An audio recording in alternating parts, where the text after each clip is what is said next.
للاسف شحال من مكفوف في المغرب كيتم النصب عليه من بعض الناس فيما يخص الفلوس لانه ما كيشوفش. هاد الطريقه اللي غتشوف في هاد الفيديو ممكن تعاونوا انه يتفادى النصب والاحتيال. المهم باش نعرفوا العمله ديالنا اللي قدامنا بالنسبه لاي واحد ما كيشوفش، الطريقه كالتالي. كنعتمدوا على ثلاثه الحوايج.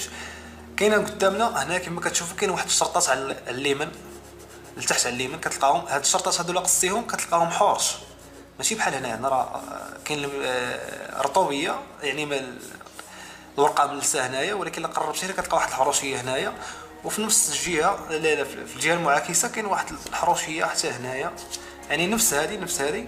وعندنا حتى هاد البلاصه هذه باش كنأكدوا هاد العمله، القيمه ديال العمله اللي عندنا حتى هي هاد الكتابه اللي كتكون هنايا الفوق، حتى هي كتكون حرشه، يمكن تقراها بطريقه برايل. بالنسبه للناس اللي ما كيشوفوش راك عرفوا طريقه البرايل، كنظن ان جميع الناس كيعرفوها باش يمكن لهم يحددوا او باش يمكن لهم يقراو. فحتى العمله المغربيه حتى هي في هذه القضيه هذه ممكن تقرا بها قيمه العمله ديالك.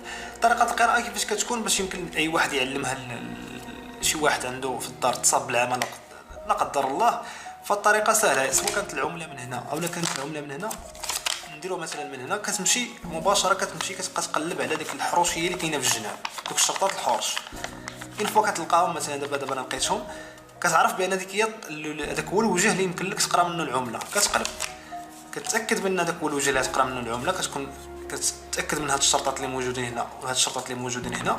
فمباشره كتمشي لليسر الفوق وكتحاول تقرا القيمه ديال العمله ديالك. طبعا كتاكد مزيان جوج زروات هنا، كتجي تاكد مزيان واش هذه جوج ولا واحد.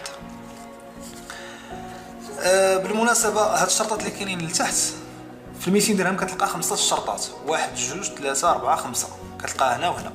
وفي 100 درهم كتلقى 4 شرطات، 1 2 3 4. وفي 50 درهم كتلقى 3 شرطات، وفي 20 درهم كتلقى 2 شرطات.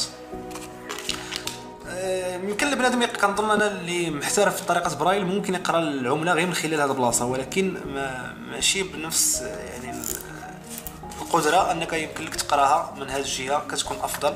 انا جربت الطريقه بصراحه الله وكانت فيها واحد الصعوبه، يعني كتطلب من اي واحد اللي يعني مصاب بفقدان البصر انه ممكن انه خصو يتمرن، يعني خصو يتمرن على طريقه القراءه ولا اسلوب القراءه، لان هذا هو اللي غادي يكون يعني واحد الوسيله ديالو باش ان ما يخليش بنادم واحد اخر ينصب عليه او يستغل داك الفقدان البصر اللي عنده.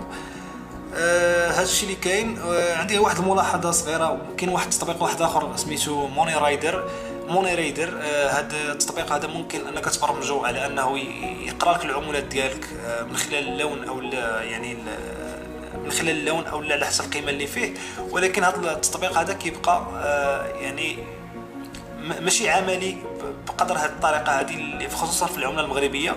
وزائد انه يعني خاصك تشريه بالفلوس تقريبا، كنظن شي 7 دولار ولا 8 دولار بحال هكاك، هذا هو الثمن ديالو. هذا خليت الرابط ديال هذا التطبيق هذا اللي بغى يعني يعطيه لشي حد ممكن يستافد به، ولكن كتبقى هذه افضل وسيله وعمليه لانك تقرا العمله اللي قدامك.